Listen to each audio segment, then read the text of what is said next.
오늘 이사야 45장은 하나님께서 포로된 이스라엘을 해방시키기 위하여 고레스를 왕으로 세웠다. 내가 역사의 주인이다. 그렇게 선포하는 자리입니다. 고레스는 기원전 539년에 바벨론을 무너뜨리고 페르시아를 당대 최고의 제국으로 일으킵니다. 역사에서는 키루스로 번역된 그의 이름이 오늘 본문에 나오는 이 고레스입니다. 하나님이 고레스를 세워 하나님께서 이스라엘에게 가진 뜻, 저들을 백성 삼으시고 약속하시고 그리고 그 약속을 거부하는 백성에게 심판하시고 깨우치시고 회복시키는 일들을 하는 일에 이 고레스가 중요한 하나님의 종이 되는 것입니다. 그러나 4절에 보시면 이 고레스는 자기가 그런 이해나 그런 목적을 갖고 있지 않은 자입니다. 내가 나의 종 야곱, 내가 택한 자 이스라엘을 위하여입니다. 이게 개정개혁판 초기본에는 제 성경에도 곧 너를 이라는 오타가 들어있어서 그 문맥이 틀리게 됐습니다. 내가 나의 종 야곱, 내가 택한 자 이스라엘을 위하여 네 이름을 불러 너는 나를 알지 못하였을지라도 네게 칭호를 주었노라. 고레스는 모릅니다. 하나님의 일을 하고 있는지 모릅니다. 당시 전 세계에 패권을 가진 자가 모르고 하나님의 일에 쓰임을 받습니다. 5절 나는 여호와라 나 외에 다른 이가 없나니 나밖에 신이 없느니라. 너는 나를 알지 못하였을지라도 나는 네 띠를 동일 것이요 해 뜨는 곳에서든지 지는 곳에서든지 나밖에 다른 이가 없는 줄을 알게 하리라. 이렇게 약속이 됩니다. 그러니까 이스라엘 백성들은 고레스가 바벨론을 멸망시키고 페르시아를 세우고 그가 취한 정책 때문에 풀려납니다. 그가 취한 정책은 앞서 있었던 제국들 아수르나 바벨론의 멸망이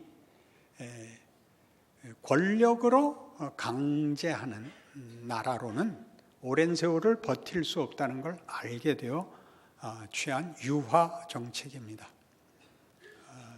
여러 나라를 굴복시켜 합병하여 세운 제국이기 때문에 국민들이 모두 민족이 다르고 유산이 다르고 정서가 다릅니다. 물론 종교도 다릅니다. 그리하여 고레스는 이 페르시아라는 제국의 정치적 질서를 순종하면 나머지는 다 허락하기로 합니다. 그래서 심지어 이스라엘의 경우는 돌아갈 수도 있고 돌아가서 성전을 재건하게도 해주고 그렇게 할 자유를 주는 정도가 아니라 재정 지원까지 해줍니다. 하나님의 일을 한다는 생각에서가 아니라 제국을 다스리는 정치적 수완, 어떤 안목에서 이런 일을 행한 자이죠. 그러나 하나님은 그를 세우고 그가 이런 일을 하는 모든 것이 하나님의 뜻을 이루는 준비된 약속된 일이었다라고 오늘 여기 소개하고 있습니다. 그러니 우리가 역사를 볼 때 역사의 주인이 누구냐? 그러면 없다는 거죠. 혹 누가 주인을 대면 그것은 우연이다 라고 말하고 또는 권력이다 라고 말을 하죠. 역사의 주인은 여러분 생각엔 권력입니까? 우연입니까? 없습니까? 성경은 강력하게 역사의 주인은 하나님이시다 이렇게 얘기합니다. 그러나 일반 역사가들이 연구하고 또 주장하는 바에 우리도 우리의 현실 속에서 당연히 그 이치를 혹은 그 타당성을 암묵적으로 합의하여 권력이라고 모두 가지고 있습니다. 그러나 이 고레스 왕의 통치를 통하여 하나님이 일하시는 데서 보다시피 권력은 다만 강제력으로는 힘을 쓸 수 없다라는 것이 아수르와 바벨론의 멸망이요, 곧이어 페르시아의 멸망이요, 그리스의 멸망이요, 로마의 멸망이 됩니다. 한 나라를 구성하는 힘, 그 강제력도 도덕성을 가지지 않으면 망한다. 역사의 교훈이죠. 이때 말하는 도덕성은 다만 가치와 윤리의 고급함을 얘기하는 것이 아니라 자발성이 있는 것이어야 된다. 법에 대한 자발성은 없습니다. 가치가 낮기 때문입니다. 가장 소극적이고 부정적인 기준에 불과하기 때문에 법을 지킨다라는 것은 어떤 나라나 사회나 한 존재를 유지하고 희망을 가지게 못합니다. 법을 어기지 않는 것 정도로는 안 됩니다. 더 큰 가치를 가지려면 이 법보다 높은 세상에서 제시할 수 있는 유일한 대안은 도덕이요, 또는 무슨 애국이요, 이념이요, 이상이요, 정의가 될 수 있을 것입니다. 그러나 그것은 전부 다 실제적인 목표와 내용이 될 수 없습니다. 그것은 그냥 다만 명분입니다. 실제적인 자발성을 갖게 하는 것은 명분이 아니라 우리 자신의 실력이어야만 되는 것입니다. 명분이나 또는 무슨은 생각이 안 납니다. 여러분이 합의하시는 어떤 이해관계나 그런 것들은 다 우리를 고치거나 그런 자발성과 헌신을 하게 만들지 못합니다. 주장은 할 수 있지만 그것이 우리를 정의를, 평화를 만들게 하지 못합니다. 우리 스스로가 그게 되지 않습니다. 이 문제에 대하여 그러니까 성경은 일찍부터 이 싸움을 했죠. 역사는 권력이 주인이 아니라 하나님이다. 하나님은 역사를 어떻게 움직이시는가? 누가복음 22장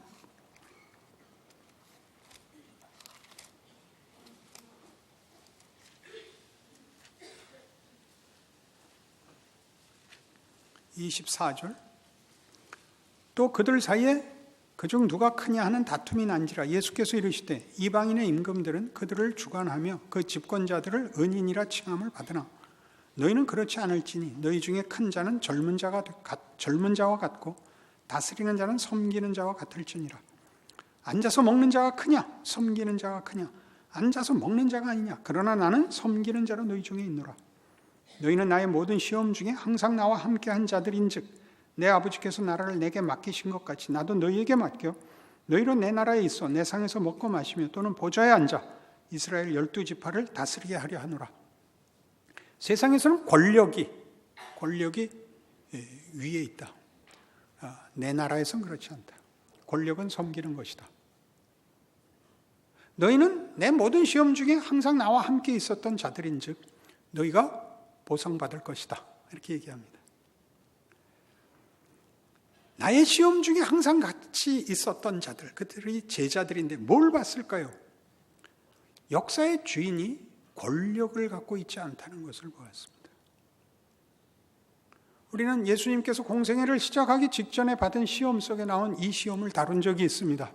사단이 예수를 데리고 높은 곳에 올라 천하만국을 보이고 내게 절하면 이 모든 것을 내게 주리라.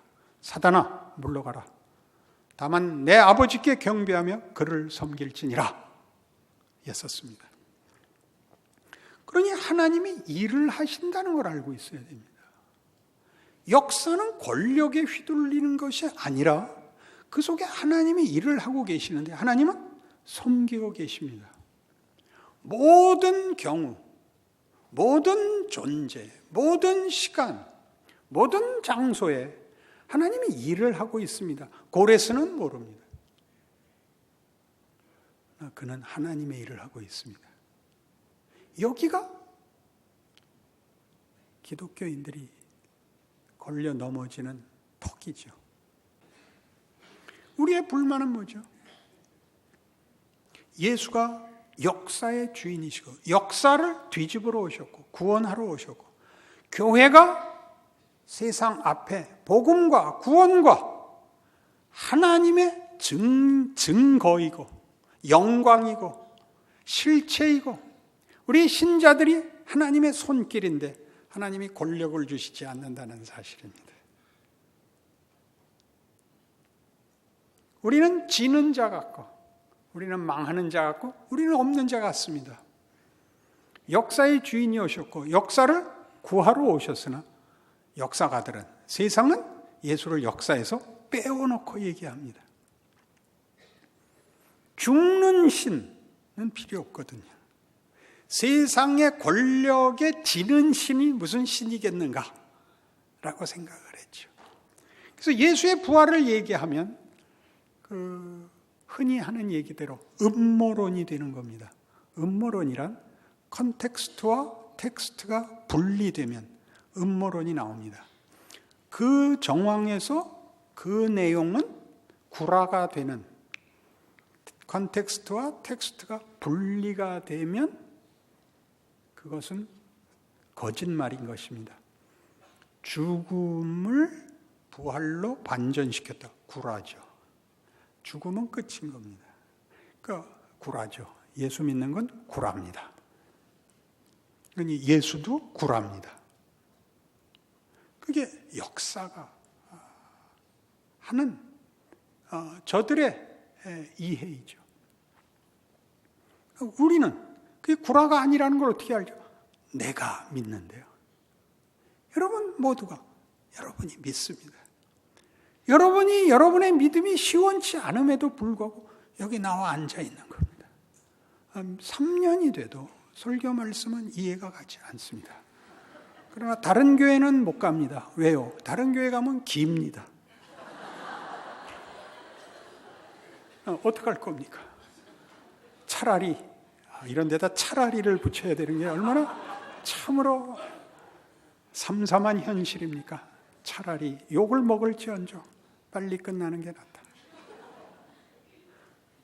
이건 우리의 컨텍스트에 텍스트가 들어와서 우리 안에서는 그것이 일치가 되는데 어떡할 겁니까? 그러니까 여러분들의 흔들림과 고민은 나에게서는 일치되었는데 세상에서는 일치되지 않는 걸 얼마든지 보거든요. 얼마든지. 역사에서, 국제사회에서, 현실에서, 사회에서, 자신의 인생에서 실컷 봅니다. 세상은 권력을 가져야 됩니다. 그렇지 않은 구원을 받아놓고서 앞뒤가 맞지 않는 내 정황에 이 본문이 들어올 수 없는 고백과 현실 속에 결과물이면서도 믿어지지 않는 거죠. 이 일에 대한 성경의 증언은 바울에게서 너무나 분명합니다. 사도행전 9장에 가보십시다. 바울의 회심을 봅시다. 9장 1절 사울이 주의 제자들에 대하여 여전히 위협과 살기가 등등하여 대제사장에게 가서 다메섹 여러 회당에 가져갈 공문을 청하니 이는 만일 그 도를 따르는 사람을 만나면 남녀를 막론하고 결박하여 예루살렘으로 잡아오려 함이라. 사울이 길을 가다가 다메섹에 가까이 이르더니 호련히 하늘로부터 빛이 그를 둘러 비추는지라. 땅에 엎드러져 들음에 소리가 있어 이르시되 사울아 사울아 네가 어찌하여 나를 박해하느냐 하시거늘 대답하되 주여 누구시니까 이르시되 나는 네가 박해하는 예수라. 너는 일어나 시내로 들어가라. 네가 행할 것을 네게 이를 자가 있느니라 하시니 같이 가던 사람들은 소리만 듣고 아무도 보지 못하여 말을 못하고 섰더라. 사울이 땅에서 일어난 눈은 떴으나 아무것도 보지 못하고 사람의 손에 끌려 다메섹으로 들어가서 사흘 동안 보지 못하고 먹지도 마시지도 아니하니라. 그때 다메섹에 아나니아라 하는 제자가 있더니 주께서 환상 중에 불러 이르시되 아나니아야 하시거늘 대답하되 주여 내가 여기 있나이다 하니 주께서 이르시되 일어나 집 가라 하는 거리로 가서 유다의 집에서 5 사울이라 하는 사람을 찾으라. 그가 기도하는 중이니라. 그가 아나니아라 하는 사람이 들어와서 자기에게 안수하여 다시 보게 하는 것을 보았느니라 하시거늘 아나니아가 대답하여 하되 주여 이 사람이 대하여 내가 여러 사람에게 듣사온즉 그가 예루살렘에서 주의 성도에게 적지 않은 해를 끼쳤다 하더니 여기서도 주의 이름을 부르는 모든 사람을 결박할 고난을 대제사장들에게 받았나이다 하거늘 주께서 이르시되 가라. 이 사람은 내 이름을 이방인과 임금들과 이스라엘 사람들에게 전하기 위해 택한 나의 그릇이라. 그가 내 이름을 위해 얼마나 고난을 받아야 할 것을 내가 그에게 보이려 한다 하십니다. 지금 정황은 뭡니까? 바울이 회심을 한 게 아니라 증오심과 적개심과 진심을 가지고 예수 믿는 자들을 죽이러 뛰어들어가고 있는 사람입니다. 거기에다가 예수께서 오셔서 너는 내 종이 될 것이요 복음을 이방에 전할 것이요 임금들 앞에 설 것이요 말할 수 없는 고난을 받을 것이라를 거기다 넣어놓은 겁니다. 그게 바울입니다. 바울이 회개했다고요. 내가 지난번에 만났을 때도 물어봤어요. 안 했대요. 무슨 말인지 아세요? 여기다가 담는다고요. 바울같이 일이 극명하게 컨텍스트와 텍스트가 분리되는 사람은 있을 수가 없어요. 그가 자신의 사도권을 증명할 때도 내가 복음의 사도가 맞다라고 만일 여러분에게 당신이 예수 믿는 게 맞습니까? 그러면 여러분 뭐라고 증명하시겠어요? 내가 이런 경험을 했고 이렇게 예수를 받아들였고 이렇게 성경에 증언을 했고 그게 다 나와 일치한다. 그렇게 얘기할 거 아니에요. 그렇게 안 해요. 고린도후서 11장. 사울의 자신의 사도권에 대한 증언은 이렇게 되어 있습니다. 16절부터 봅니다. 내가 다시 말하노니 누구든지 나를 어리석은 자로 여기지 말라. 만일 그러하더라도 내가 조금 자랑할 수 있도록 어리석은 자로 받으라. 내가 말하는 것은 주를 따라 하는 일이 아니오 오직 어리석은 자와 같이 기탄 없이 자랑하노라. 여러 사람이 육신을 따라 자랑하니 나도 자랑하겠노라. 너희는 지혜로운 자로서 어리석은 자들을 기쁘게 용납하는구나. 누가 너희를 종으로 삼거나 잡아먹거나 빼앗거나 스스로 높이거나 뺨을 칠지라도 너희가 용납하는도다. 나는 우리가 약한 것 같이 욕되게 말하노라. 그러나 누가 무슨 일에 담대하면 어리석은 말이나마 나도 담대하리라. 그들이 히브리인이냐? 나도 그러하며 그들이 이스라엘이냐? 나도 그러하며 그들이 아브라함의 후손이냐? 나도 그러하며 그들이 그리스도의 일꾼이냐? 정신없는 말을 하거냐? 나는 더욱 그러하도다. 내가 수고를 넘치도록 하고 옥에 갇히기도 더 많이 하고 매도 수없이 맞고 여러 번 죽을 뻔하였으니 유대인들에게 40에서 하나 감한매를 5번 맞았으며 3번 태장으로 맞고 1번 돌로 맞고 3번 파손하고 일주일을 깊은 바다에서 지냈으며 여러 번 여행하면서 강의 위험과 강도의 위험과 동족의 위험과 이방인의 위험과 신의 위험과 광야의 위험과 바다의 위험과 거짓 형제 중에 위험을 당하고 길게 하면 고난이 길어져서 짧게 합니다. 또 수고하며 애쓰고 여러 번 자지 못하고 줄이며 목마르고 여러 번 굶고 죽고 헐벗어나라. 이게 무슨 사도권에 대한 증명이 되죠? 내가 어느 것 하나 세상 권세로 하는 일이 있는가 봐라. 그렇게 얘기하는 겁니다. 내가 사도인 증거가 뭐냐? 세상 권세와 어떻게도 연결되어 있지 않다. 내가 하나님의 일을 하고 있다는 것이 너무나 분명하다. 이렇게 자기 증명을 합니다. 그러니 여러분의 인생을 보십시오. 여러분의 모든 불만, 나를 불러 하나님을 믿게 하고 헌신케 하고 감격해 놓으시고 아무런 권력을 주시지 않으면 뭘 어떻게 하란 말입니까? 여기 있는 걸 읽으라고요. 고난을 미화시킬 것도 변명할 것도 없습니다. 즉 여러분이 변명하는 것은 이미 기대하고 있고 원망하고 있는 것입니다. 여러분이 가진 것이 최고의 조건입니다. 걱정하지 마라. 내가 실어 보낸다. 넌 운전이나 잘해라. 그런 뜻이 되죠. 불만이신가요? 그러니 오늘 본문에 얼마나 기가 막힌 이 말씀이 여기 이미 이사야에서 선포됐냐 하면 이사야 45장 7절로 오셔서 나는 빛도 짓고 어둠도 창조하며 나는 평안도 짓고 환난도 창조하나니 나는 여호와라 이 모든 일을 행하는 자니라 하였노라. 그게 문제가 아닌 거예요. 평안과 환란이 대조될 거 없어요. 평안에 싣는 하나님의 창조가 있고 환란에 담는 하나님의 창조가 있다. 하나님의 성실하심과 긍휼하심과 선하심과 의로우심이 어디나 담길 수 있대요. 우리는 결국 컨텍스트의 대조 외에 아무것도 없죠. 여러분의 불만이 뭔가요? 혹은 자랑은 또 뭔가요? 위대한 배우가 되려면 가장 중요하게 못생겨야 됩니다. 우리 종족은 멀리는 링컨, 아브라함 링컨에서 근자에는 찰턴 헤스턴, 그리고 저에 이르도록 공통점은 못생겼다는 겁니다. 매우 중요한 겁니다. 잘생기면 텍스트를 사람들이 못 봅니다. 컨텍스트를 보느라고. 여러분 집안에 이렇게 장식장에 놓는 백자를 보십시오. 뭐가 담겨 있나? 빈 항아리죠. 늘 껍데기 보느라고. 백자는 예술 작품입니다. 물론 그렇습니다. 라면이라도 넣어 놓으십시오. 그러니 베너에서 찰턴 헤스턴은 그가 이류 배우고 못생겼기 때문에 우리는 다행히 스토리를 쫓아가게 된 겁니다. 만일 그게 정말 로코드슨이 나왔으면 우리는 그 사람 사진만 갖고 있게 됐을 겁니다. 그렇죠? 여러분 스스로 그렇습니다. 여러분이 한탄하는 못생김, 못남, 부족함, 제한, 그게 다 여러분에게 최고의 조건인 것입니다. 이제야 하나, 30년에 하나. 그래서 빌립보서 4장에 이런 사도 바울의 멋진 신앙 고백이 나옵니다. 우리 모두의 신앙 고백일 것입니다. 4장 10절, 신약성경 321페이지.